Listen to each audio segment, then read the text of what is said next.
আজকে আপনাদের সামনে এলএসডি ভ্যাকসিন নিয়ে আলোচনা করব। তো এলএসডি ভ্যাকসিনের বক্স থেকে দুইটা অংশ থাকে, একটা ট্যাবলেট থাকে আর একটা ডিস্টিলড ওয়াটার থাকে।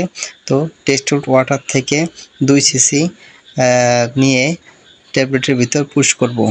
তারপর ভালো করে ঝাঁকিয়ে দিয়ে মিক্সার করে নিব, যাতে করে ওই ট্যাবলেটটা মিক্সার হয়ে যায় এবং ওই ভায়াল থেকে 2 সিসি বাইর করে আগের যে ডিস্টিলড ওয়াটার থেকে নেওয়া হইতেছে তো ওটায় পুশ করব।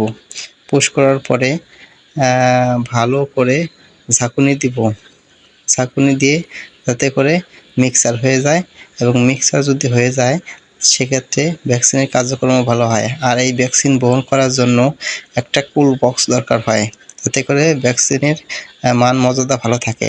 তো ভ্যাকসিনের কুল বক্সে করে নিলে ভালো হয়। তো ভ্যাকসিন দেওয়ার নিয়ম হলো 2 সিসি করে চামড়ার নিচে।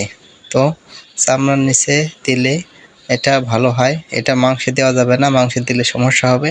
তাই ভালো করে খেয়াল করে চামড়ার নিচে পুশ করতে হবে।